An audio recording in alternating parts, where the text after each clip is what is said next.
गुरुर्ब्रह्मा गुरुर्विष्णु गुरुर्देवो महेश्वरः गुरुसाक्षात् परब्रह्म तस्मै श्री गुरवे नमः।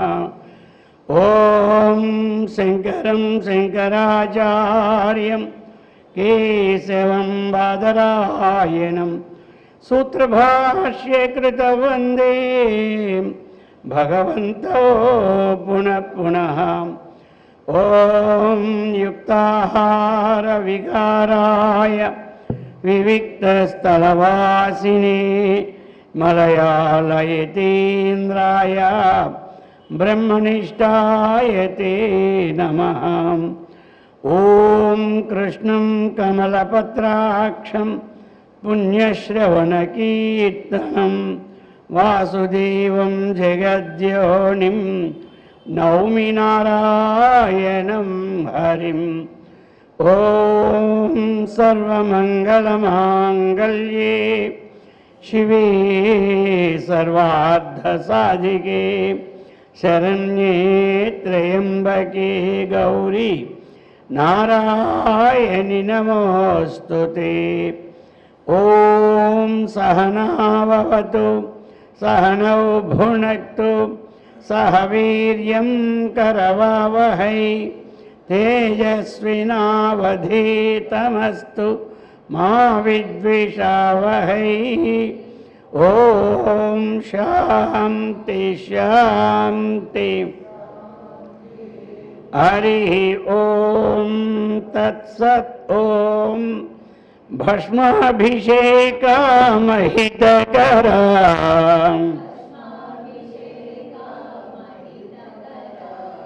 भस्माभिषेकमहितकरा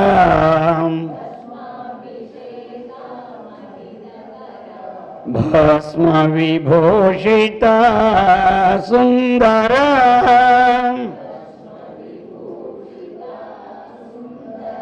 हर ओं हलधरा हर ओं हे शिव शंकर गिरिधर नगधर गौरी मनोहर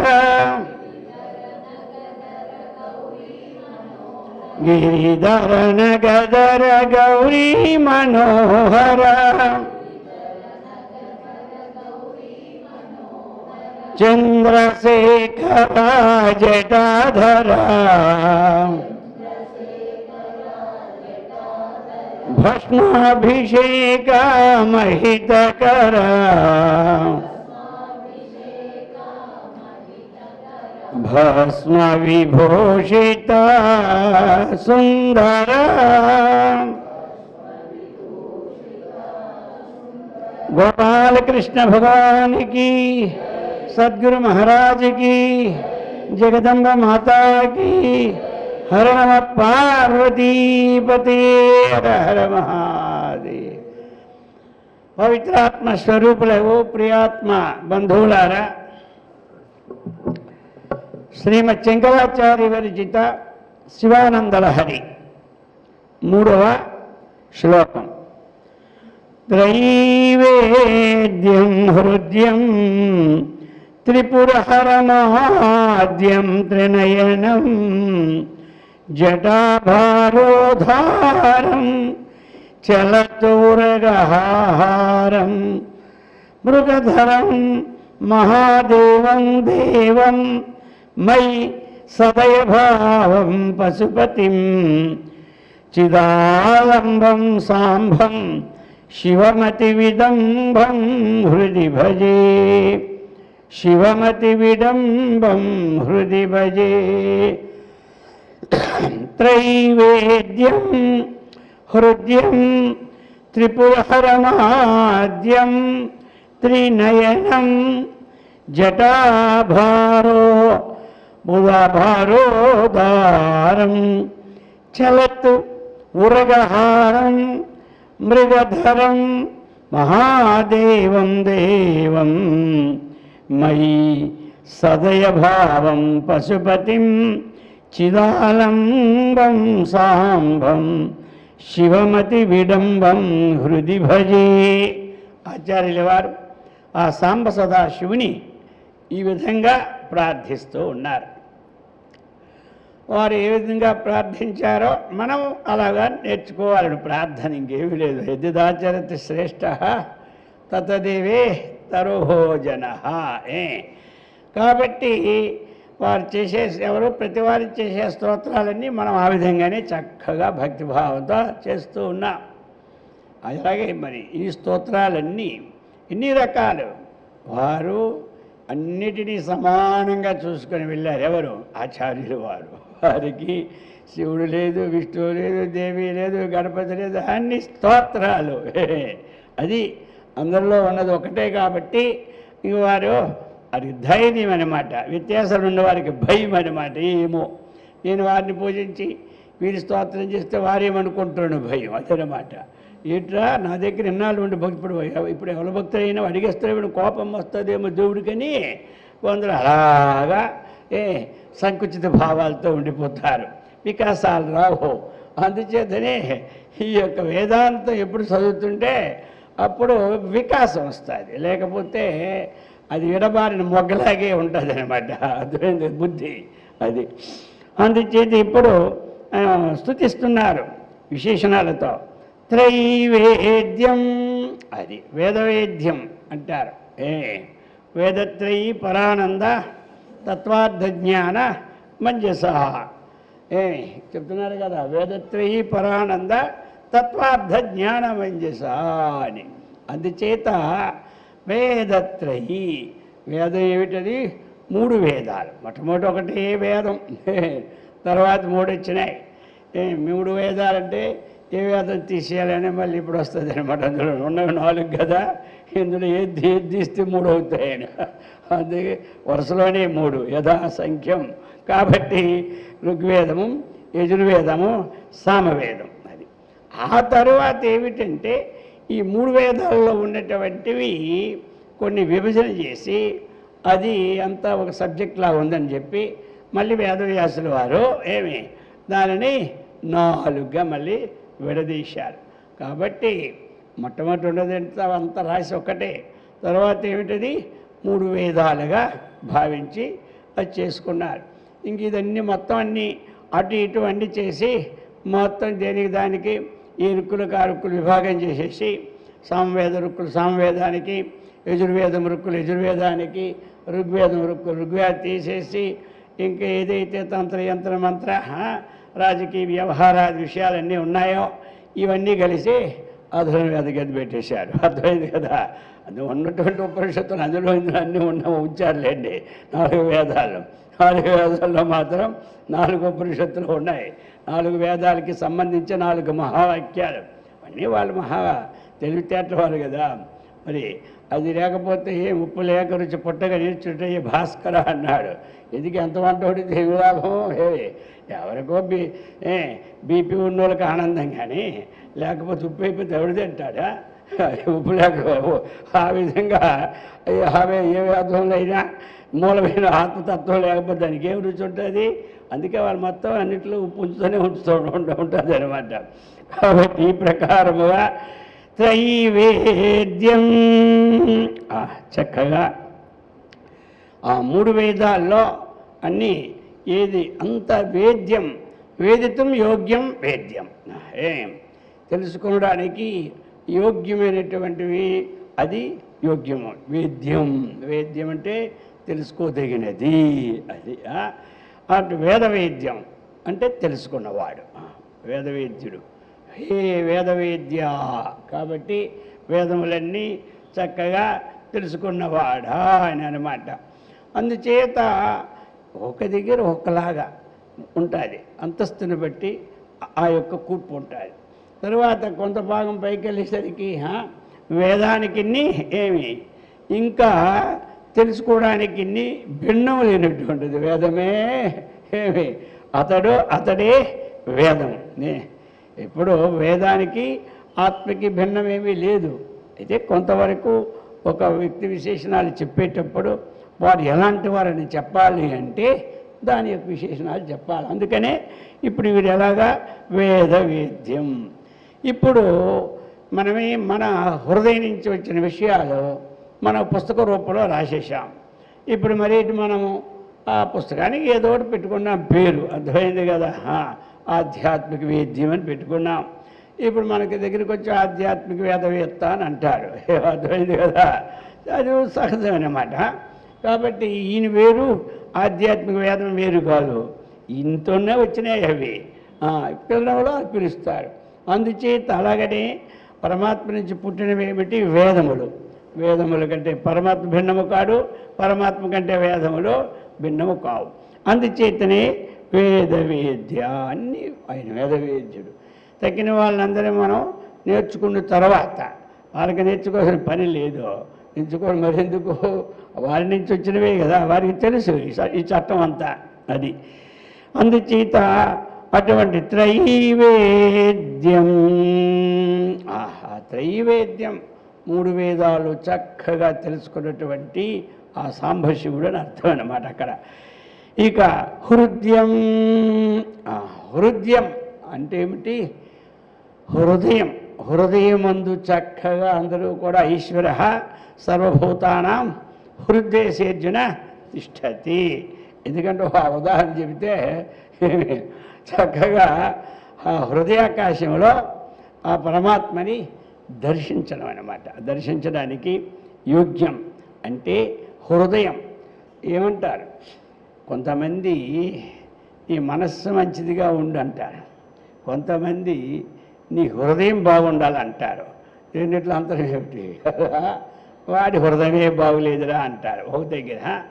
వాడి మనస్సే మంచిది కాదని దానికని వాడి హృదయం బాగులేదని దానికని చాలా పవర్ఫుల్గా ఉంటుంది. ఏమంటారు, అర్థమైంది కదా. ఇప్పుడు అది హృదయం కనుక వస్తే కొంత మనసుకు అంత ఇది ఉండదు. అందుచేత హృత్కమల మధ్య ఎక్కడ ఉంటాడు అతను, హృదయ కమలంలో ఆసనుడై ఉంటాడు ఎవరు, భగవంతుడు. అందుకే అందరి యొక్క హృదయ కమలంలో ఉన్నాడయ్యా అంటాడు. తస్యా శిఖాయ మధ్య పరమాత్మ వ్యవస్థిత. ఆ హృదయానికి మంత్రపుష్పం అంతా వర్ణించేసి పెట్టాడు, అదంతా మనకు తెలిసిందే. అందుచేత అటువంటి ఎక్కడ హృదయ కమలంలో వ్యక్తమైనటువంటి ఓ పరమేశ్వర అని ఇక్కడ మనకి హృదయం హృదయ కమలంలో వ్యక్తము. ఎక్కడ చూస్తాం మనం, హృదయం. ఆ హృదయంలో భగవంతుని ప్రార్థించుకుంటాం. ఓ భగవంతుడి దగ్గరికి వెళ్ళినప్పుడు ఎక్కడ మనసు మనసు ఎక్కడ పెడతాం, ఇక్కడ పెడతాం అన్నమాట. అర్థమైంది కదా. దేవుడి దగ్గరికి వెళ్ళి ఎత్తి మీద పెట్టుకోము మనస్సు.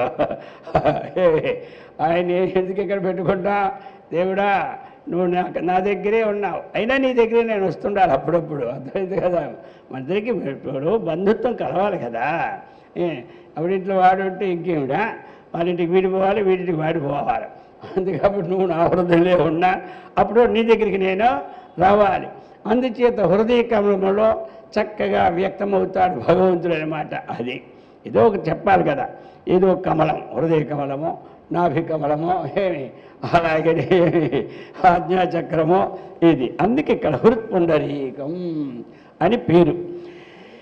త్రిపురహరం, ఇంకా ఎలాంటి వాడు అయ్యా మీరు, త్రిపురాల్ని హరించినటువంటి వాడు. ఇంతవరకు ఈ త్రిపురానికి ఏమిటి అంటే 3 దాటిన వాడనమాట. ఏమి పరమాత్మ, 1 జాగ్రత్తమనే పురం, 2 స్వప్నమనే పురం, 3 సుషుప్త అనే పురం. అర్థమైంది కదా.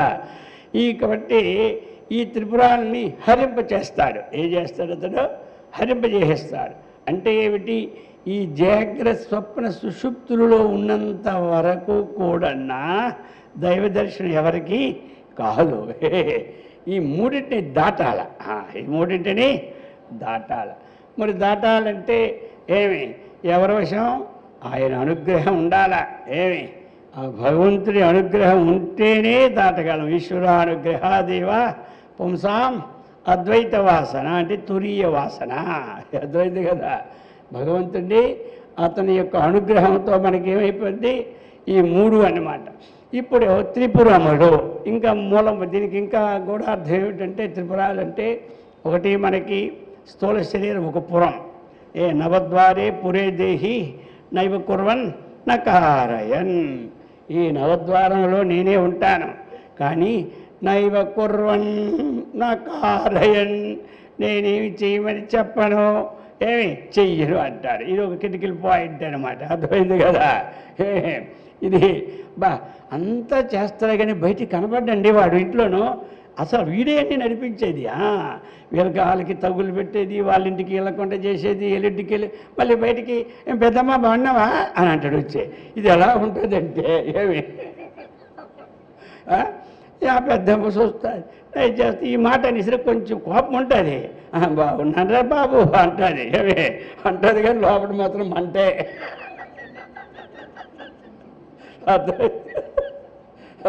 ఏమంటారా? ఈ ప్రకారముగా ఇదనమాట. అందుచేత ఇది ఒక దేహం, అందుకని నైవ కుర్వన్ నకారయన్ అన్నాడు. అందుచేత ఇందులో ఈ సూక్ష్మ స్థూల శరీరం ఒక దేహం, సూక్ష్మ శరీరం ఒక దేహం, ఇది ఒక పురం, కారణ శరీరం ఒక పురం. అదేనమాట. ఇప్పుడు ఆయనేమో త్రిపురాంతకుడు, ఇంతకు ముందల్లా పురాలను రాక్షసుడి కప్పు కారించాడు. ఇప్పుడు ఏం చెప్తున్నాడు? ముందు నీకు పురాలు 3 ఉన్నాయి, ఈ ముగ్గురు వీళ్ళు పెద్ద రాక్షసులు. అర్థమైంది కదా? కాబట్టి ఈ పురాలను హరించాలి అంటే నీ అవిజాజ కరుణా కటాక్ష వీక్షణముల చేతనే హరించగలను. లేకపోతే ఈ పురాల్లో దిక్కుపోయి అన్ని పురాలు చూస్తూ ఉన్నాను. అర్థమైంది కదా? ఒక్కొక్క జన్మలో ఎన్ని పురాలు చూస్తున్నా నాకే తెలీదు. అందుచేత ఈ విధముగా ఈ స్థూల శరీరం యొక్క విషయాలని ఏమున్నది అని మనకి అలాగని తెలుసుకొని దాన్ని చేస్తాడు మన చేతనే. అలాగే సూక్ష్మ శరీర పురం, ఈ సూక్ష్మ శరీరమే అన్నిటికీ కారణం ఏమంటారు. అంతే. అర్థమైంది కదా? ఇప్పుడు మనకి వస్త్రం స్థూలమైతే శరీరం సూక్ష్మమైందనమాట. అలాగనే శరీరం స్థూలమైతే దాంట్లో ఉన్నటువంటి 17 ఇంద్రియ తత్వములతో కూడినటువంటి పంచ జ్ఞానేంద్రియాలు, పంచ కర్మేంద్రియాలు, పంచ ప్రాణములు, మనోబుద్ధులు, ఈ 17 ఏమంటారు? సూక్ష్మ శరీరం అంటారు. అర్థమైంది కదా? ఈ పంచభూతాలతో కూడింది ఇది స్థూల శరీరం అంటాం. ఇక తన్నెవడో తాను తెలుసుకునేటువంటి అజ్ఞానం ఏదుందో దాన్ని కారణ శరీరం అంటాం. ఈ 3 శరీరాలని నీవు హరింపచేసేవాడు. అర్థమైంది కదా? ఈ త్రిపురం త్రిపురహరం. కాబట్టి అది ఈ ప్రకారం అటువంటి సదాశివుణ్ణి నేను సాంబశివుణ్ణి ప్రార్థిస్తూ ఉన్నాను. ఆద్యం, ఇంకెలాంటి వాడు నీకు నేను నమస్కారం చేస్తున్నాను. ఆద్యం, ఆద్యం సృష్టి పూర్వము నీవు ఉన్నటువంటి వాడు. అర్థమైంది కదా? నీవు ఆది. ఆద్యం అంటే దేనికి ఆద్యం? సృష్టికి పూర్వము ఉన్నటువంటి వాడిని అతన్ని ఆద్యము అంటారు. అది సృష్టి పూర్వం ఏకమేవ ఆసీత్. అది అందుచేత నువ్వు మొదటి నుంచి ఉన్నవాడు నీవే. ఆ పరమాత్మే, ఆ స్వరూపమైన శివుడే ఉన్నవాడు.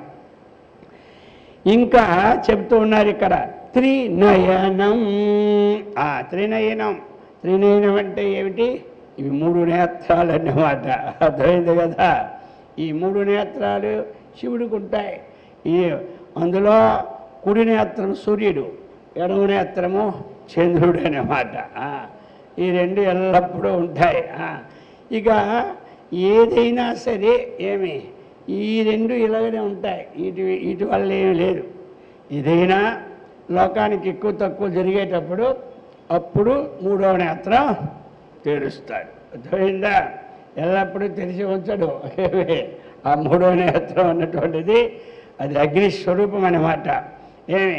అప్పుడు ఆ మూడవ నేత్రాన్ని తెరుస్తాడనమాట. అందుకని ఆ మూడవ నేత్రం తెరిచేసే ఆ యొక్క మన్మధుని భస్మం చేసి పారేస్తాడు. అలాగన ఎవరికా ఒక్కొక్కసారి తెరుస్తుంటాడు. వాళ్ళు వచ్చిన పని అది కదా, దుష్ట శిక్షణ శిష్ట రక్షణ అది అనమాట. కాబట్టి ఇటువంటి సూర్యుడు, చంద్రుడు, అగ్ని మూడు విధాలుగా ప్రకాశిస్తున్నటువంటి నీ నేత్రములతో కూడినటువంటి ఓ సాంబ సదాశివ నీకు నమస్కారం అంటూ ఉన్నాడు.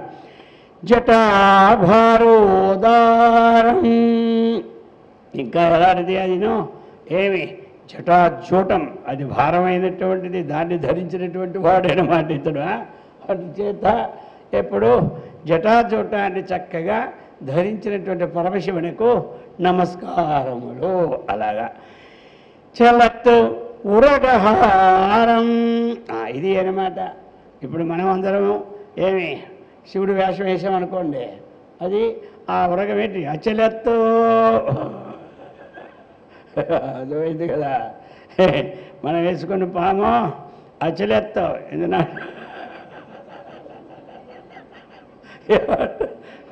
లేకపోతే ఆ నాటకోళ్ళు పాము వేసుకోండి అనుకో, నేను శివుడు అని చెప్పి వీడు అటు కదిలేటప్పుడు అక్కడ కాటేసింది అనుకో, దెబ్బకి మొత్తం సీన్ అంతా గోయింది అయిపోద్ది.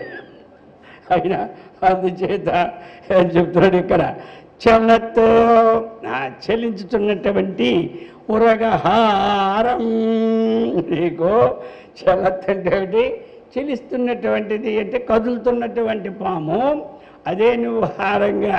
అంతేగాని సచ్చిన పాము కాదు హారం వేసుకోవడానికి, లేకపోతే డూప్లికేట్ తయారు చేసిన పాము కాదనమాట. అది చెప్తున్నాడు. మామూలు పాము వేసుకో, మనకెక్కడంత ధైర్యం, అలా అక్కడ చూస్తేనే గబాలనేమే, పోతే పోయింది ఇల్లు అదలు పారిపోతాం. ఇంకా పాము తీసి మెడలు వేసుకొని మన వల్ల అవుతుందా? అందుచేత అదేమి వేసుకుంటే మన ఆటలు పనికిరాదు, అది వేసుకోవాలని అపేక్ష మనకు అక్కర్లేదు. అర్థమైంది కదా. కాబట్టి ఆయన అంతా సర్వాంతర్యామి, అర్థమైంది కదా. ఆయనన్నీ దగ్గరే పెట్టుకుంటాడు. ఆ పాము ఉంది, కొన్ని పాములు ముట్టుకుంటే విషం అట, అది కాటక్కర్లేదు. అర్థమైంది కదా. దాన్ని వాసన చూస్తేనే విషం వచ్చేస్తుందని దూరంగా ఉంటారు చాలామంది. ఆ ప్రకారముగా చలతో ఉరగహారం, అటువంటి ఉరగం అంటే సర్పము, అటువంటి కదులుతున్న సర్పాన్ని హారంగా వేసుకున్నటువంటి సాంబ సదాశివుడు నమస్కారం. మృగధరం, ఇక్కడ ఏమిటంటే వ్యాఘ్ర చర్మాంబరధర అంటారు. మృగ చర్మాంబర, మృగం అంటే లేని యొక్క చర్మాన్ని కూడా చక్కగా ధారణ చేసినటువంటి వాడు అనమాట. మహాదేవం దేవం, దేవానాం దేవ మహాదేవ, అందరు దేవతలకు కూడా ఈయన మహాదేవుడు అనమాట. ఎందుకంటే ఈయన వెనక ముందు చూడడు, దగ్గరందరూ ఆలోచనతో ఉంటారు. ఈ అమృతం మింగొచ్చినా విషం మింగొచ్చినా అని అందరికీ తెలివితేటలు ఉంటాయన్నమాట. అందుకోసం కాబట్టి అందరూ హలాహలం పుట్టింది, పుట్టేటప్పుడు ఇంకా మొత్తం వ్యాపించిపోతున్నది. ఇంకా అలాగుంటే ఎక్కడికక్కడ చచ్చిపోయే పరిస్థితి వచ్చేస్తుంది, ఆ వాసన ఎక్కువైపోయి. అప్పుడు ఏం చేయాలా? బ్రహ్మదేవుడికి దగ్గరికి వెళ్ళారు, నా వల్ల కాదు అనేసాడు. ఎవరు? ఇది బ్రహ్మదేవుడు. విష్ణుమూర్తికి వెళ్ళారు, ఎందుకు తంటాలు పడతారు, పదండి అందరం కలిసి, ఆయన వల్లగాదు అండు. ఆయన క్రిటికల్ పాయింట్లన్నీ ఎక్కువ ఉంటాయి ఎవరికి? దృష్టికి. సరే ఏమిటో అంతా ఆయన దగ్గరికి పోదాం పదండి, ఉన్నాడు కదా పెద్దోడు, అర్థమైంది కదా అని. అప్పుడు అందరూ కలిసి ఆ బాల గోపాలు వెళ్ళి, అయ్యా ఏమిటి పరిస్థితులు ఇలా ఉన్నాయి, ఏం చేయమంటారు, మరి మీరే ఏదైనా మమ్మల్ని రక్షించాలి. అంతే అయిపోయిందా మొత్తం. ఆయనే ఎవడు హలాహలమంతా కూడా మింగినటువంటి వాడు.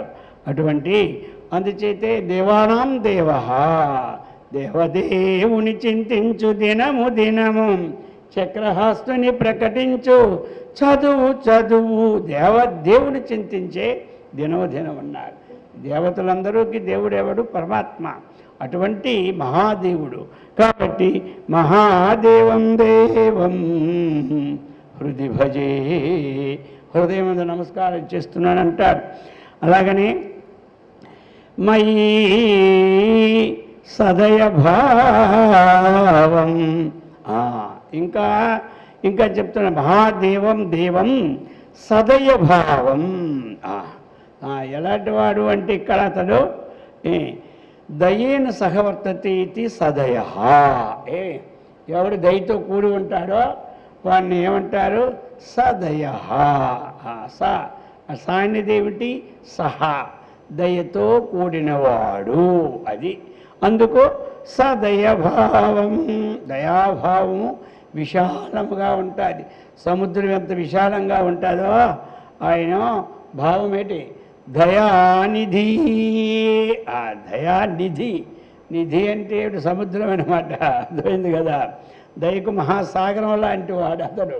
అటువంటి దయతో కూడుకున్నటువంటి అయ్యా ఈ విధంగా ఇక మయి నా యందు కూడా ఆ దయాభావాన్ని చక్కగా చూపెట్టవయ్యా. మరి నేను ఎందుకు దయని నీకు చూపెట్టమంటున్నాను అంటావా? అసలు నువ్వు దయాస్వరూపుడివే, మరి నా యందు దయ ఉంచుద్దా? ఉంచాలా? మరి నేను ప్రార్థిస్తున్నది ఏమి నిన్ను నా దయ కోసమే. అందుచేత మరి పశుపతి, మేమంతా ఎవరమండి? పశువులం అన్నమాట. అర్థమైంది కదా? అంటున్నారా భక్తులు? మేమందరం ఎవరమో పశువులు అన్నమాట. మరి అటువంటి పశువు ఎందుకు పశువు నేను అయిపోయాను అంటున్నాడు. ఏమి ఈ ప్రకారముగా పశూనాం పతి పశు. అయితే నేను పశువు ఏంటి, నేనెవడో నాకు తెలియదు. అర్థమైంది కదా? నేను ఎందుకు పశువునయ్యానంటే నేనెవడో నాకు తెలియదు. ఆ పశువులకు కూడా అది ఎవరో వారికి తెలియదు. అలాగనే నేనెవడో నాకు తెలియదు. అదొక పశువు, నేను ఒక పశువును. అర్థమైంది కదా? ఇప్పుడు ఏం చెప్పారు మరి? ఎవడికి జ్ఞానం లేదో వాడు పశుపి సమాన అన్నారు కదా.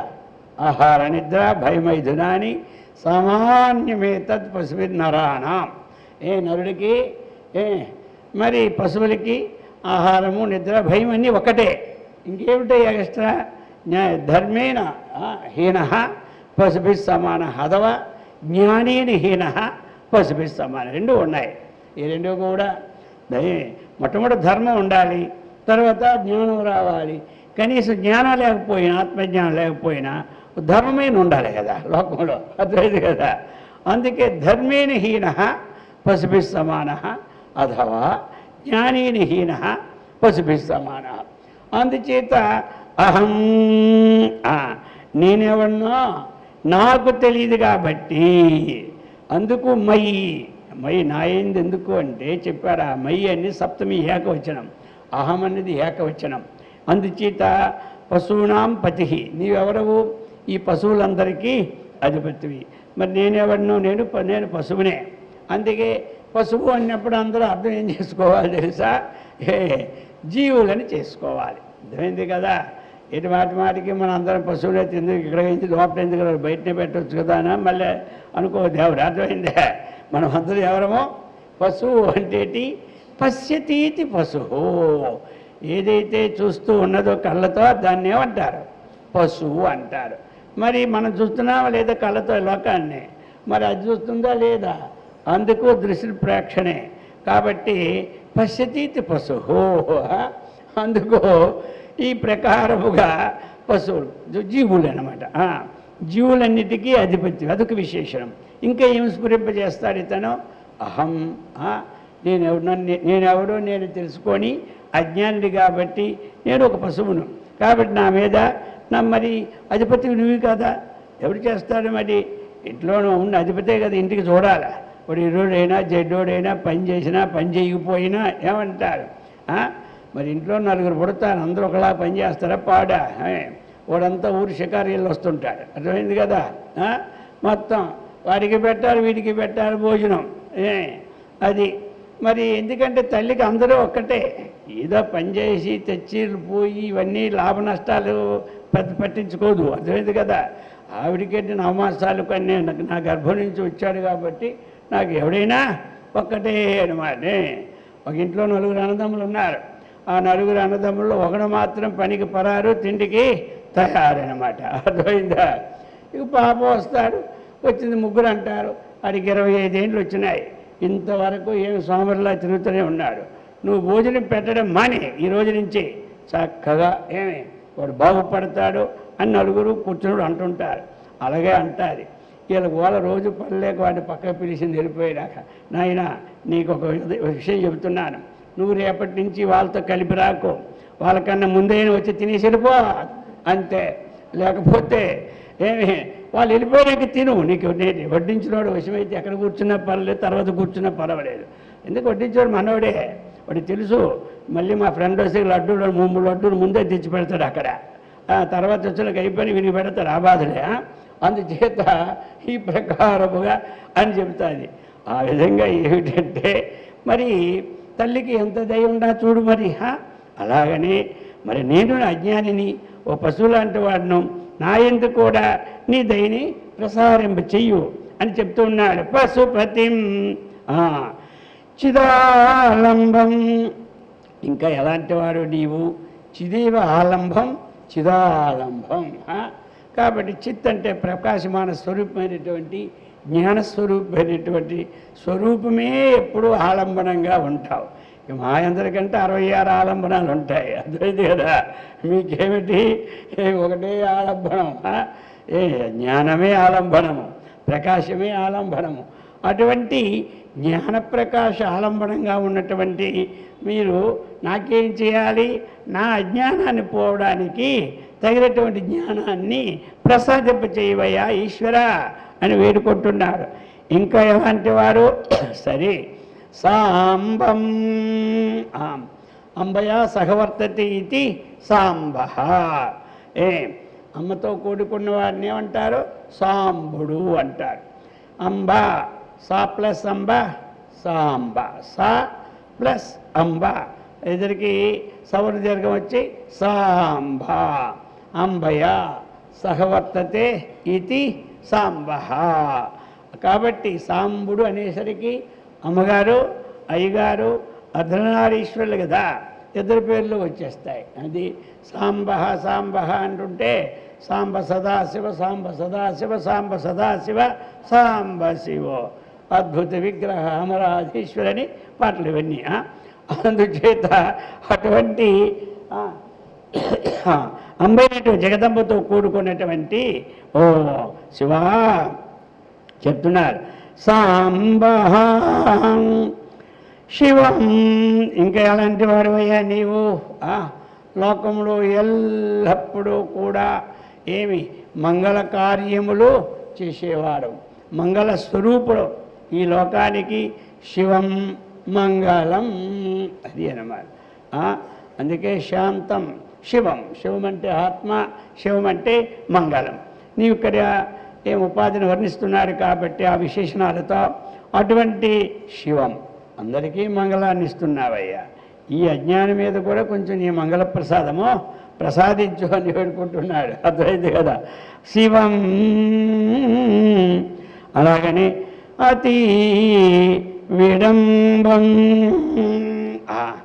ఈ 2 అర్థాలు. ఒకటి సమయ పరిపాలన, అతి విడంబం సమయ పరిపాలన.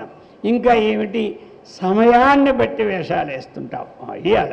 ఎందుకంటే మరి సమయాన్ని బట్టి ఏమిటి ఇంత ముందు లేదు కానీ ఈ మధ్యన కొన్ని వేషాలు ఎక్కువైపోయిందే ఈయనకి అంటుంటారు మన ఇంట్లో కూడా. అర్థమైంది కదా? ఈ మధ్యని కొన్ని వేషాలు ఎక్కువైపోయినాయి అంటుంటారా లేదా? అలాగనే మరి ఆయన కూడా లోకోత్తరికి వేషం వేస్తూ ఉండాలా. ఆచార్యుల వారే పోతూ ఉన్నారు కదా, కథల్లో చెప్పను కానీ టచ్ చేసి వదులుతాను, మీకు గుర్తుండాలి. పోతూ ఉన్నారు. మరి ఆచార్యుల వారికి ఎందుకు మరి ఆ భక్తుల్ని బాగు చేయాలి, దానికి తగిన వేషం ఇవ్వాలి. అర్థమైందా?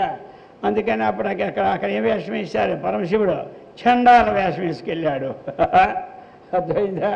ఇప్పుడు అక్కడ ఏ వేషం వేసుకెళ్ళారు? చండాల వేషం వేసుకెళ్ళారు. ఇంకా మీకు ఆ మొక్క చెప్పేసాను అనుకో, ఏమిటి ఆ కథల్లో గుర్తుకొచ్చేస్తుంది. ఆ వేషంతో వచ్చిందే మనీషా పంచకం. ఇప్పుడు మీ అందరికీ మనసులో తెలిపోయింది, సంగతి తెలిసిపోయింది. విస్తరించక్కర్లే. అర్థమైంది కదా. మరి ఆ చండాల వేషం వేసుకొని ఉన్నాడు. మరి ఇప్పుడు వేషం ఎందుకు ఇవ్వవలసి వచ్చింది? భక్తుని బాగు చేయాలా. అందుచేత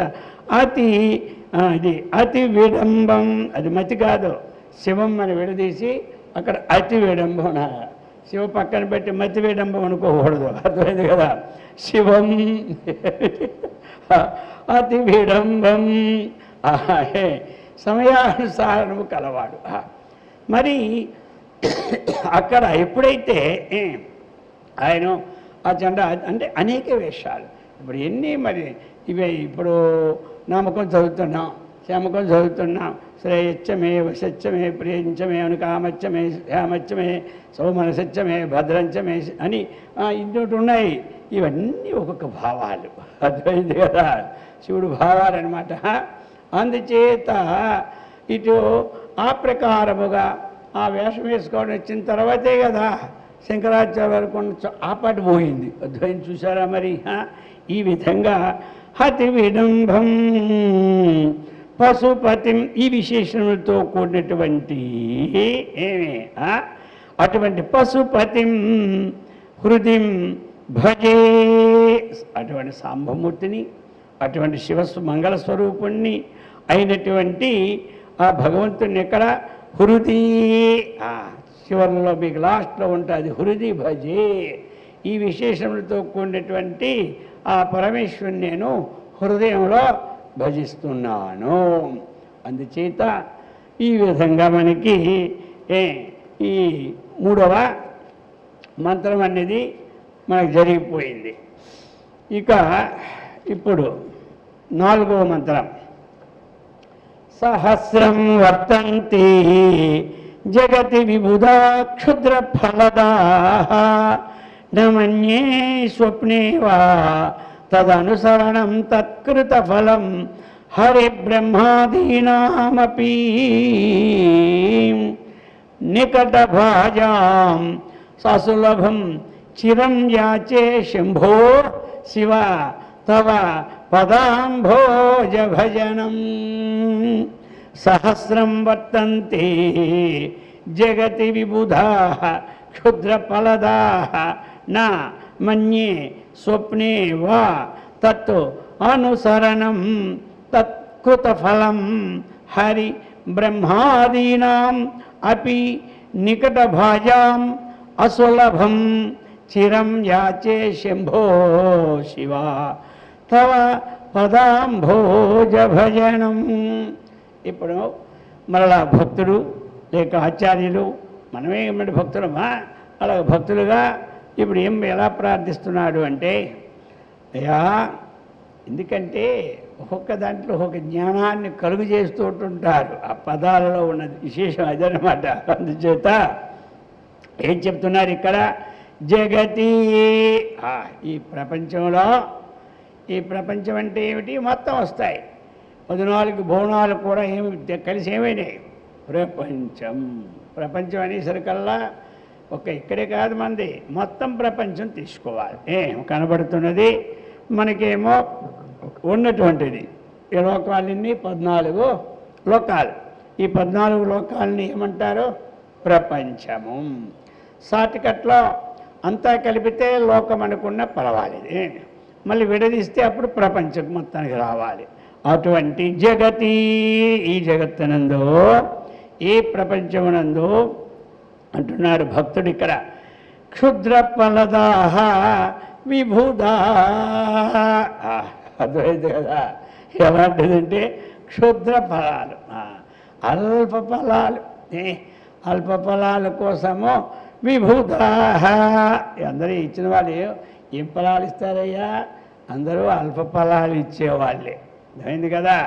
ఎటువంటి వారైనా సరే అల్ప ఫలాలు. ఇప్పుడు విబుధాహ, దేవతలందరూ కూడా విశేషమైన బుధ విబుధాహ, ఈ దేవతలందరూ ఏమిటి ఇస్తారు, క్షుద్ర ఫలదాహ. ప్రపంచంలో దేవతలు అన్నీ కూడా క్షుద్ర ఫలాలే, అది తక్కువ ఫలాలే. ఆ ఫలాలు ఎన్నాళ్ళు ఉంటాయి మరి. ఆ దేవలోకం వెళ్ళిన ఫలం పట్టుకొని పోతాం. ఆ ఫలం ఏది, క్షీణే పుణ్య మత్స్యలోకం వినశ్యంతి. ఏ ఫలమైనా సరే ఒక కాలం వరకే ఆ ఫలాలు నయమే. అందుచే దానికి ఒకటి ఏమిటి, తక్కువ తక్కువగా ఉన్నదాన్ని ఏమంటారు, లేకపోతే నీచమైంది, అతి తక్కువ కూడా దాని క్షుద్రం అంటే నీచమని ఒక అర్థం. క్షుద్రం హృదయ దౌర్బల్యం తెక్కోతిష్ట పరంతప అంటాడు. ఏమంటాడు, గుర్తు చేయడానికి ఏమిటి, అక్కడ వచ్చిందో పదం అని. అందుకని క్షుద్రం చేయి నీచమైనటువంటి క్లైభ్యం చేయి పిరిగితనాన్ని వదులు అంటాడు. అందుచేత ఇక్కడ భక్తులు అంటున్నారు, క్షుద్ర ఫలదాహ క్షుద్ర ఫలం దదాతీతి క్షుద్ర ఫలదాహ. ఎవరయ్యా విబుధాహ, అటువంటి విబుధులో నీకంటే ఇతరమైనటువంటి దేవతలు అందరూ ఉన్నారు కదా, ఆ ఫలాలు అటువంటి ఫలాలు దేవతలు సహస్రం వర్తంతే. క్షుద్ర ఫలదాహ విబుధాహ సహస్రం వర్తంతే. కొన్ని వేల మంది ఉన్నారయ్యా ప్రపంచంలో, దేవతలందరూ కొన్ని వేల మంది ఉన్నారు.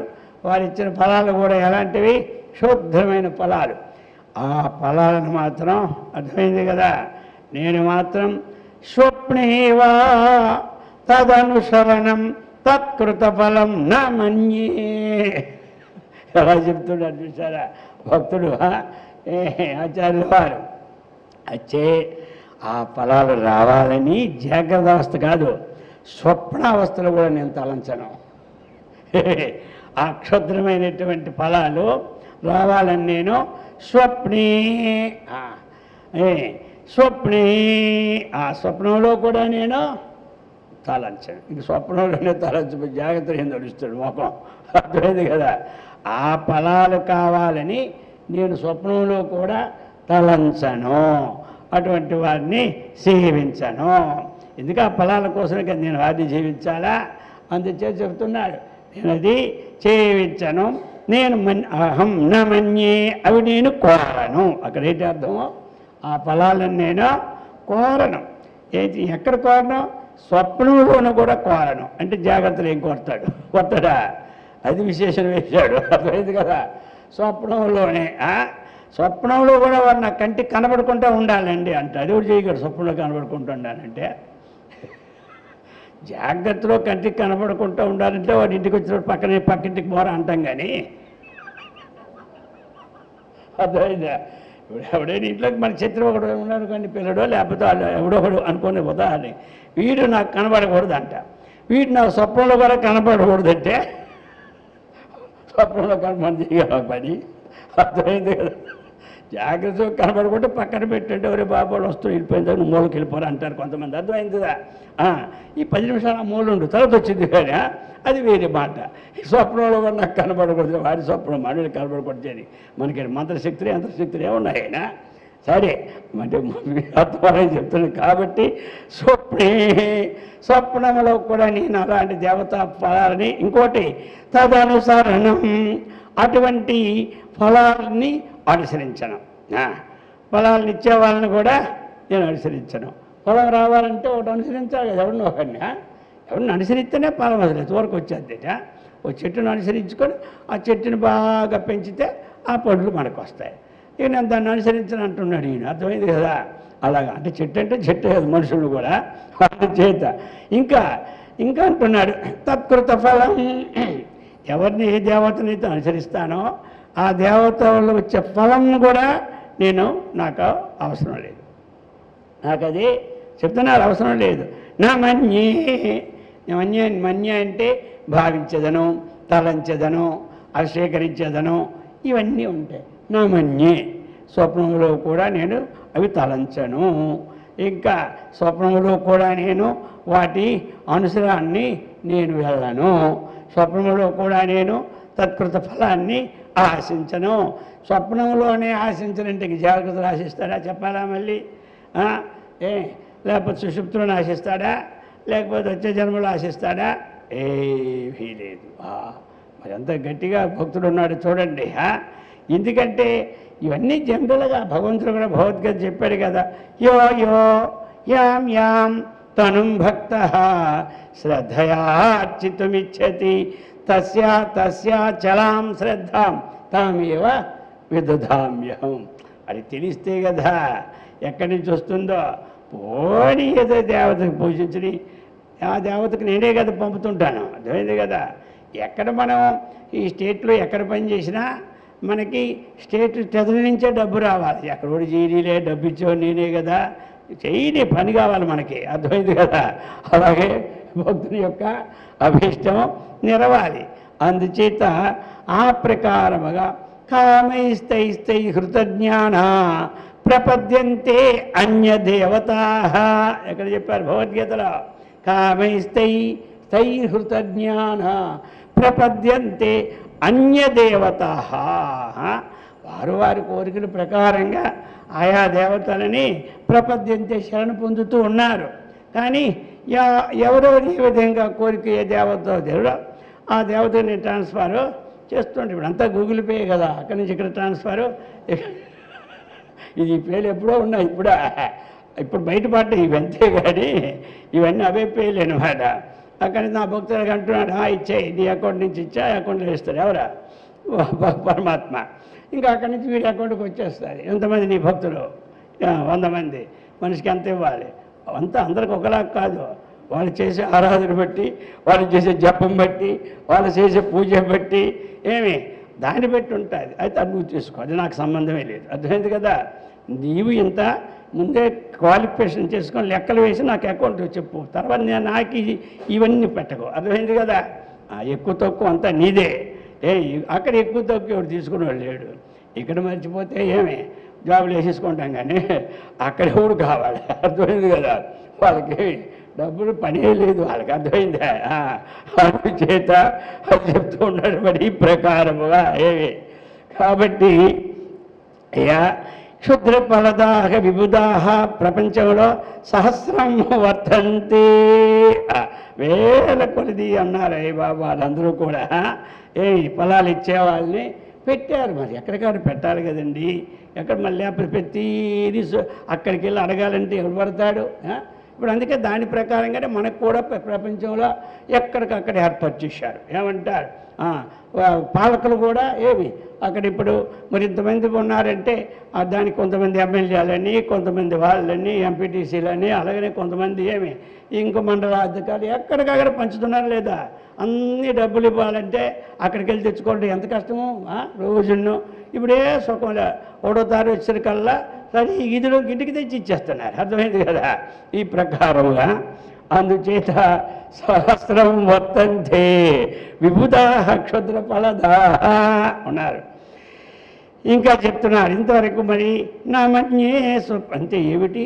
ఆ విధంగా ఈ ఫలాలను కానీ వీటిని కానీ నేను అంతమందిని ఆశ్రయించాను.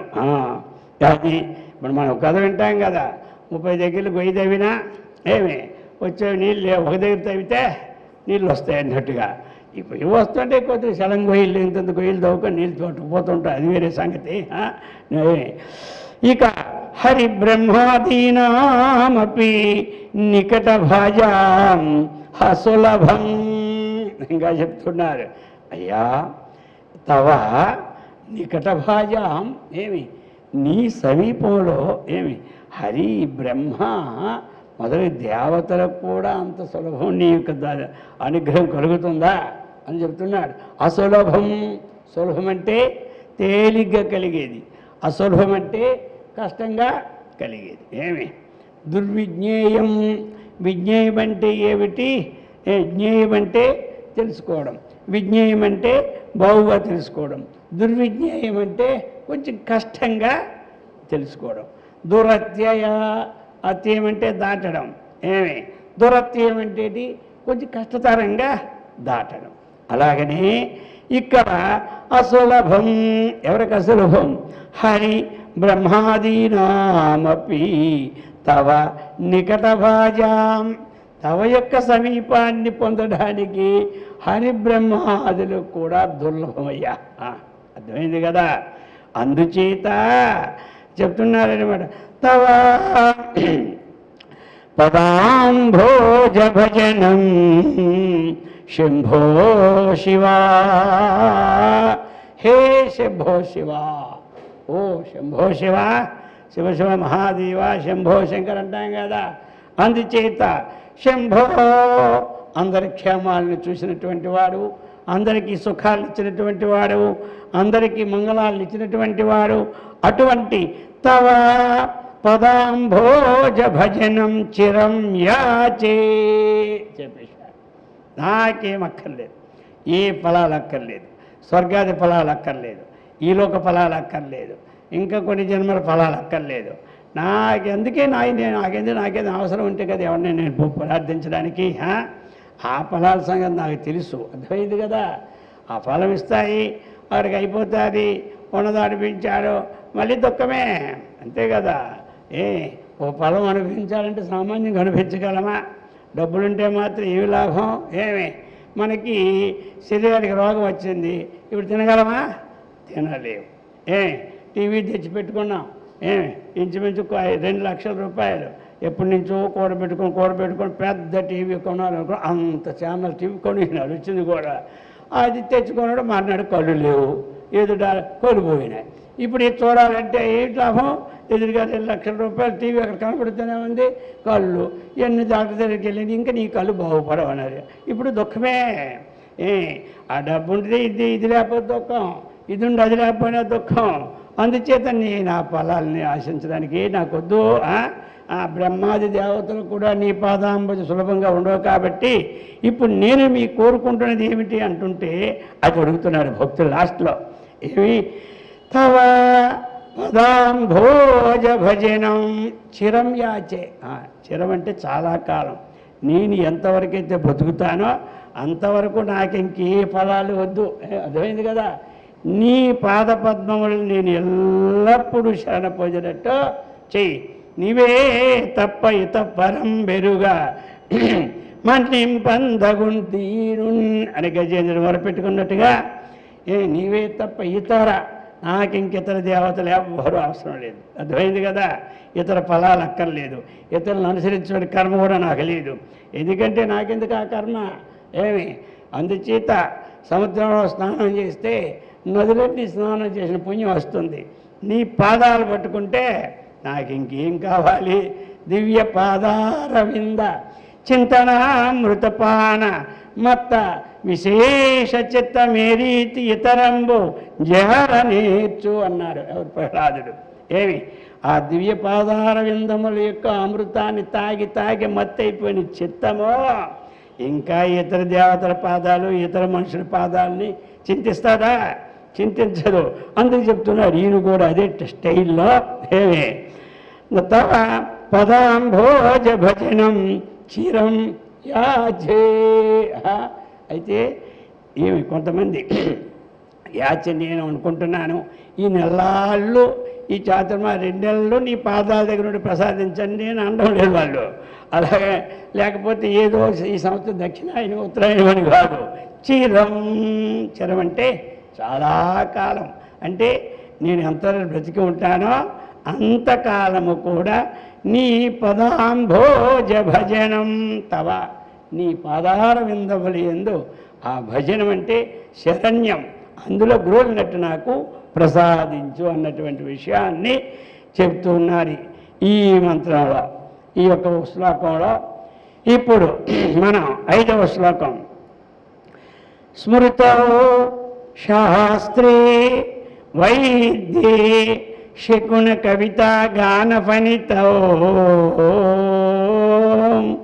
పురాణే మంత్రే వా స్తుతి నటన హాస్యే శ్వాస్యేష్వచతుర కథం రాజ్ఞాం ప్రీతిర్భవతి మయి కోహం పశుపతే పశుమాం సర్వజ్ఞ ప్రధిత కృపయా పాలయ విభో.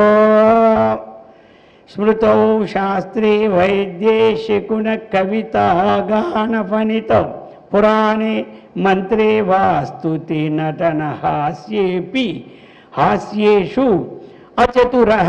అది విడదీయాల, హాస్యేషు అచతుర అలాగేనమాట.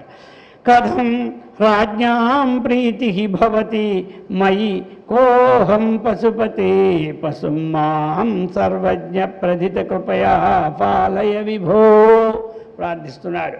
చూశారా మరి? ఎందుకు అంటే ఏమి అర్జునుడు కూడా ఏం అన్నాడు, ఆయన నేను ధర్మ సమ్మూఢ చేతా, అది అన్నమాట. ఏది ధర్మమో ఏది అధర్మమో ఎరుగని అజ్ఞాని నేను చెప్పేశాడు. అర్థమైంది కదా. మొట్టమొదటి వేశాడు కార్పణ్య దోషోపహత స్వభావ, అజ్ఞానమనే స్వభావం చేత నేను కొట్టుకొని ఉన్నాను అని చెప్పాడు. ఇక అదే ఆ విధంగా స్మృతులు ఉన్నాయి. అర్థమైంది కదా. మనకి 21 స్మృతులు ఉన్నాయి అన్నమాట. ఇప్పుడు ప్రస్తుతం దొరికినటువంటి స్మృతులు ఎన్ని అంటే 21 స్మృతి. అటువంటి స్మృతి మనుశాస్త్రం అనే దానిలో మొట్టమొదటి ఉంటుంది కాబట్టి మన్వాది స్మృతులను కొంచెము కూడా తెలుసుకునేవాడు నేను కాను అంటున్నాడు. అద్వైతంగా ఈ అచతురహ మీకు 2వ చరణంలో లాస్ట్లో అచతురహ ఉంది. చతురుడు అంటే ఏమిటి, అన్నీ బాగా తెలుసుకున్నవాడు. అచతురహ అంటే ఏమీ తెలియనివాడు. ఇది అదే ప్రతిదానికి అన్వయం చేసుకోవాలి. అందుకు విషయం అనేది అర్థమైపోతే అన్వయం చేసుకోవడం ఈజీ అనమాట. అందుచేత అచతురహ బాహ్యుడు మరే చతురుడయ్యా అంటారు. అర్థమైంది ఏంటంటే అన్ని విద్యలలో కూడా మహాచతురుడండి. ఏ పని చెప్పినా ఆ పని నాకు రాదు అండు, ఆ పని చేయకపోవడం అండు వాడిని ఏమంటారు చతురహ. ఇప్పుడు ఏమంటారండి ఈయన అచతురహ 2వ చరణంలో హాస్యేషు ప్లస్ అచతురహ స్వేష్ అచతుర ఇవన్నిటికీ రావాలి. స్మృతవు చాలామంది ఆ స్మృతులు మన్వాది స్మృతులు ఒక 21 స్మృతులు ఉన్నాయి. ఈ స్మృతులన్నీ చాలామంది అందులో ఏ స్మృతి నాకు తెలియదు అంటాడు అచతుర. నేను ఎందులోనూ ఏ స్మృతి తెలుసుకోవడంలో నేను చతురున్నో కాను. ఇంకా శాస్త్రే ఇక శాస్త్రాల అనంత శాస్త్రం, ఇక శాస్త్రాలు ఒకటే ఎన్నున్నాయి. భాగవతం ఉంది, భారతం ఉంది, అలాగని ఎన్ని రకరకాలైనటువంటి వేదంలో ఎన్ని శాస్త్రాలు ఉన్నాయి, ఉపనిషత్తులు ఉన్నాయి, అన్నీ ఉన్నాయి. అందుకే సర్వశాస్త్రవిత్ అనమాట. శంకరాచార్యుల వారు 12వ సంవత్సరంలో అన్ని శాస్త్రాలు చదివేశారు. అర్థమైంది కదా. అలాగా ఇక్కడ ఏమంటున్నారు శాస్త్రీ అచతురః. ఏమి శాస్త్రం తెలిసినా చతురుడుగా ఉంటే కదా ఏ పని చేయగలడు. కాబట్టి ఆ శాస్త్రమే తెలియని వారికి శాస్త్రంలోనూ నాకు పెద్ద చతురత్వం లేదు, స్మృతుల్లోనూ నాకు ఏమి చతురత్వం లేదు. వైద్యే పోనీ ఏమైనా ఎవరికైనా ఏమైనా బాగులేకపోతే బాగు చేయడం ఉంది నాకేముందంటారా, అది కూడా అసలే లేదు. అర్థమైంది కదా. ఎందుకంటే వైద్యం నారాయణం హరి అంటారు. వైద్యుడు ఎవరితో సమానమో నారాయణ. హాస్పిటల్కి పోసామంటే దేవదేవా అని స్తుతిస్తూనే ఉంటారు. ఆ ఒక్కరోజే మనం స్తుతించేది. ఇంటికి పోయారా ఇంక పోనీలే, ఒక్కరోజైనా స్తుతిస్తున్నాడు కదా, అదే చాలు మనకి. ఇంక మీరే రక్షించాలా, ఆపదలో ఉన్నా మాకు ఇంకే దేవుడేనండి మీకు తప్ప అన్యం మేము తెలియమంటాడు. అప్పుడే కదా మనం కూడా సర్వస్వాన్ని కూడా దారిపోయని చూస్తాం. శక్తి సర్వస్వాన్ని అంటే ఇంకేమిటి, శక్తి మీద సేవ చేయడానికి అది అనమాట. సర్వస్వం ఉన్నదాన్ని ఇచ్చేయం కాదు ఇక్కడ. అందుచేత అలాగా వైద్యే ఏదైనా వైద్యం చేయాలంటే అందులో కూడా నేను చతురును కాదు. ఇంకా ఏమిటి శకున, కొంతమంది శకునాలు చెబుతూ ఉంటుంటారు, జ్యోతిష్ శాస్త్రాలన్నీ కూడా చెబుతూ ఉంటారు, ప్రశ్నలు చెబుతూ ఉంటారు, చిలక ప్రశ్నలు చెబుతూ ఉంటుంటారు. అది రకరకాల ప్రశ్నలు. ఇప్పుడు ఒక ప్రశ్న ఏమిటే రకరకాలు. అందులో కూడా నేను చతురును కాదు. పోనీ కవిత, పోనీ కవిత్వంలోని ఏమైనా ఉన్నదంటే మహాకవులు వాళ్ళందరూ వాల్మీకి మహాకవి, అలాగనే కాళిదాసు మహాకవి, ఇలా కవులు లెక్కేసుకుని చాలామంది ఉన్నారు.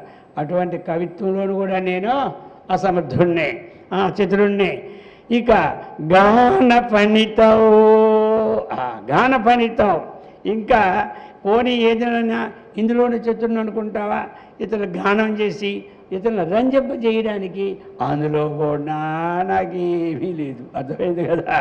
ఇప్పుడు కొంతమంది గానం చేసి ప్రజలు ఏం చేస్తారు, రంజింపజేస్తారు.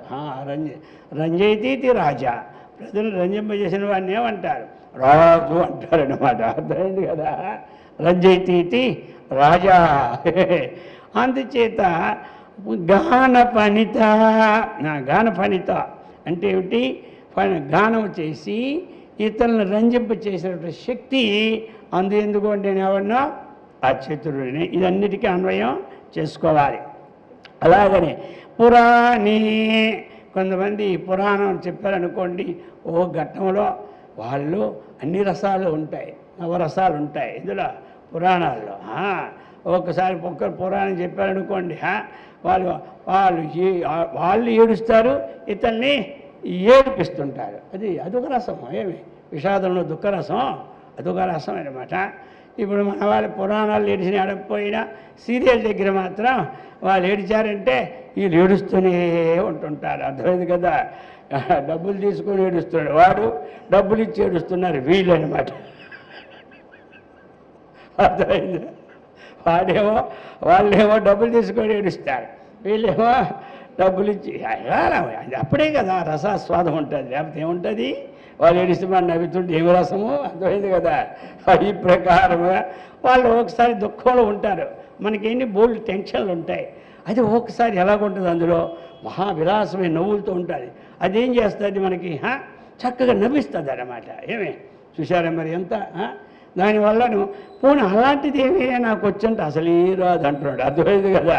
ఇప్పుడు కొంతమంది ఉంది ఈ 3 రోజులు బట్టి టెన్షను, అందుకే మధ్యాహ్నం ఏమి నేను సాయంకాలం ఫస్ట్లోకి వెళ్ళిపోయానండి అంటారు. అర్థమైంది కదా? ఎందుకంటే అక్కడికి వెళ్ళిపోతే 3 గంటల సేపు అవన్నీ ఉంటాయి, నవరసాలు ఉంటాయి కాబట్టి అవి ఆస్వాదన చేసి కొంత మనసు ప్రశాంతం అవుతుంది. సరే ఇంటికి వచ్చిన తర్వాత ఏమిటి ఆ సంగతి ఏమిటా?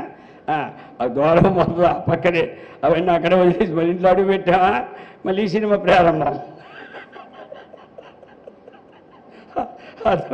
అర్థమైందే? అందుచేత ఈ ప్రకారంగా చెప్తున్నారు. పురాణే, ఆ పురాణాలలో ఆ చతురత్వము లేదు. పోనీ ఒక మంత్రే, ఒక మంత్రంలోనూ పోనీ ఏవైనా నిలకడ ఉన్నదంటావా? కొంతమంది మంత్రజపం పట్టుకుంటే అబ్బా 10 గంటలు చేసేస్తారు. అర్థమైంది కదా? వాళ్ళు ఏం చేసినా చక్కగా లేవరు 6 గంటల వరకు. అందులో కూడా నేను అసలు నాకే తిరత్వం ఉండదు. అర్థమైంది కదా? ఆ మాల పట్టుకున్నానా ఎప్పుడు లేచిపోదామో అనిపిస్తుంటుంది. కొంతమంది మాల పట్టుకున్నారా, మాల చేతులు కింద పట్టుకుని మాలకు తెలియదు. అటువంటి తన్మయంలో ఉంటారు వాళ్ళు. మరి నిరుకల్పక సమాధో, సవికల్పక సమాధో, నిద్ర సమాధో ఆయనకి ఆ దేవుడికి తెలుస్తుంది. అర్థమైంది కదా? ఈ ప్రకారముగా చెప్తున్నారు. మంత్రే, ఆ మధ్వ స్తుతి, ఇక స్తోత్రాలు ఏమంటారు? కొంతమంది స్తోత్రాలు చదివారనుకోండి, ఈ వినాలని ఉంటుంది మంచి రాగంతో బ్రహ్మాండంగా. మరి ఈ మధ్యలో సౌందర్య స్తోత్రం ఎలా చదువుతున్నారా చక్కగా. ఆ ప్రకారముగా ఇలా కొంతమంది కొన్ని స్తోత్రాలు అలవాటు. ఆయన రావణాసురుడు జటాకటాహ సంభ్రమ భ్రభిన్మనింప నిజ్జరి నిలోలవి చవల్లరి ఏ మొత్తం కైలాస పర్వతాన్నే కదిపేశాడు. పోనీ అలాగేదైనా కదపాలని నాకు వచ్చినంట అసలే రాదు. అర్థమైంది కదా? అందులో వచ్చేది ఇక నటనే, ఆ నటనం. ఏమి నటన నాకే వస్తుందండి. చక్కగా అదే ఆ నటన చేసి కొంతమంది ప్రజలను రంజింపజేసేస్తారు. ఏమంటారు? ఆ నటనలో కూడా నేను ఆ చిత్రుడును కాబట్టి హాస్యే, కొంతమంది బాగా నవ్విస్తారు, కొంతమంది ఈ ముఖంలో ఎప్పుడూ నవ్వు చూడనే లేదంటారు. అలాంటి వాడు నేనన్నమాట.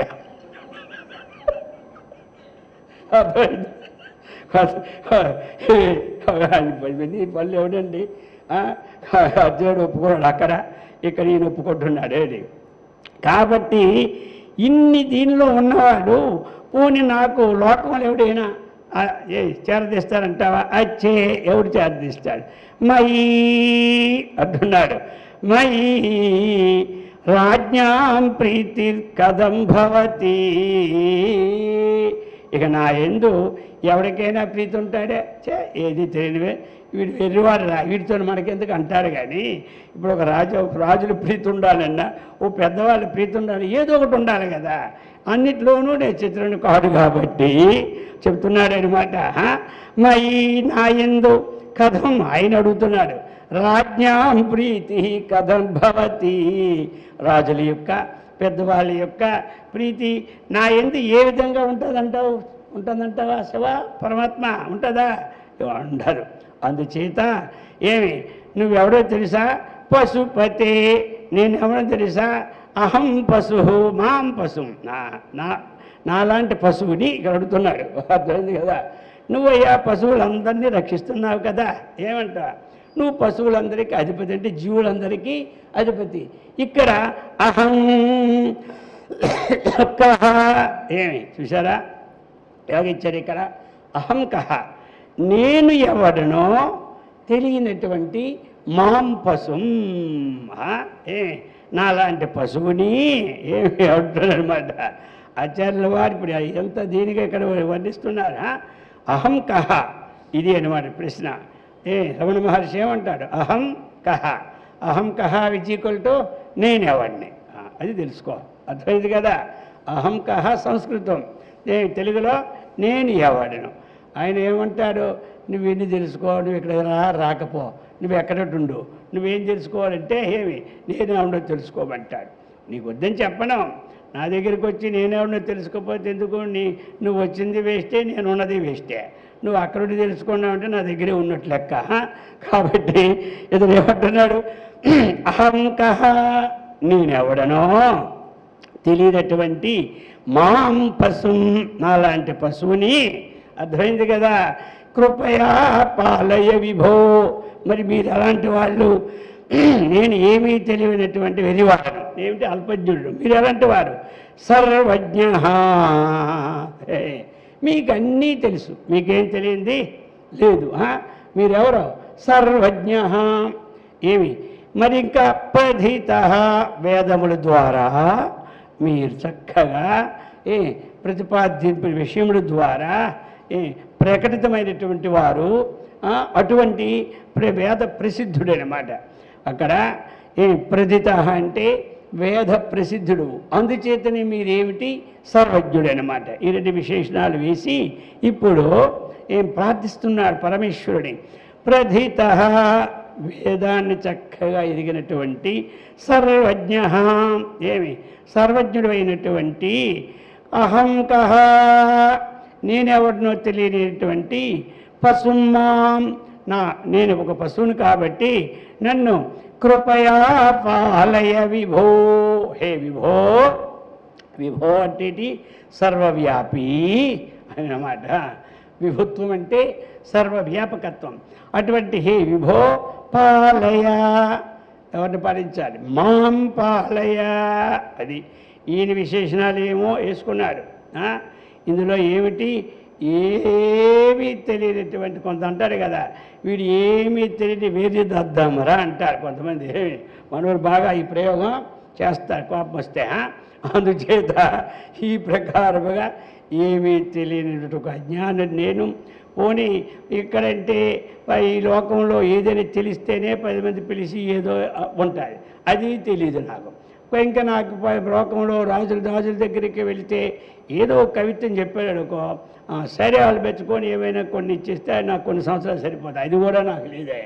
అందుచేత పోనీ ఏమైనా సరే పోనీ ఇవి తెలియకపోయినా పోనీ నేనెవరినో తెలిసినా అది బాగున్నా, అది తెలియని అజ్ఞానం అయిపోయాను. అర్థమైంది కదా? ఎందుకంటే అన్నీ తెలుసుకున్నా తెలియలేకపోయినా నేనెవరినో తెలుసుకుంటే అది ఏమిటి అంటే అది పూర్ణమైన కుక్ష అంటారు. అన్నీ తెలిసి నేనెవరినో తెలియకపోతే నిరక్షర కుక్ష అంటారు దాన్ని. అర్థమైందా?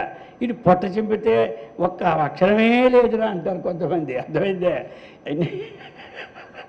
అర్థమైంది. అన్ని అక్షరాలు ఉన్నా సరే ఎవరికి స్వరూప జ్ఞానం లేదో వాడు నిరక్షర కుక్షి అన్నమాట. ఎవరికి ఏమి తెలిగిపోయినా ఏమి అది ఉందో వాడు ఏమిటి, వాడి కుక్ష నిండా ఉన్నట్టే లెక్క. పోని అవి ఇది తెలిసినా అంటే ఇది లేదు అది లేదు, మరి ఎందుకు పనికిరాని అడిగిపోయాను ఈశ్వర. అందుచేత కోహం నేను నన్ను సర్వజ్ఞుడేంటో మీరు చక్కగా మీ దయా హృదయంతో నన్ను రక్షించండి అని వేడుకున్నాడు. అటువంటి చక్కనటువంటి భక్తి రసామృతాన్ని వెదజల్లినటువంటి వాడు. ఇక్కడ ఏమిటంటే నిరహంకారి అన్నమాట. ఏమో తెలుసా? ఎవడికి అహంకారం, ఎవడండి నేను తెలియను అని అంటాడు కాబట్టి ఎవడు అనలేడు. అచ్చా నాకు అన్నీ తెలుసు కదా స్వామీజీ, అదేదో 2 మొక్కలు తెలియ మీ దగ్గరికి వచ్చినంత మాత్రం నాకు అన్నీ తెలివి అనుకుంటున్నారా అని మళ్ళీ స్ఫురింప చేస్తాడు, వచ్చింది కర్మ. అందుచేత అలా కాకుండా ఈ భక్తుడు ఈ విధమైన నిరహంకారత్వాన్ని చక్కగా వెల్లడిపరిచాడు. అంటే అహంకార రాహిత్యాన్ని, అటువంటి అహంకారం లేకుండా మనకి చక్కగా భగవంతుడి భక్తి కలిగినట్టుగా సత్కర్మనిష్టను, భగవద్భక్తిని, ఆత్మవిజ్ఞాన సంపత్తిని, ఆయురారోగ్య ఐశ్వర్యాన్ని కూడా ఆ యొక్క భగవంతుడు, పార్వతీ పరమేశ్వరుడు, అలాగనే శంకరాచార్యుల వారు మనందరికీ ఇచ్చి సదా రక్షించుగాక. ఓం సహనాభవతు సహనౌ భునక్తు సహ వీర్యం కరవావహై తేజస్వినావధీతమస్తు మా విద్విషావహై. ఓం శాంతి శాంతి శాంతి.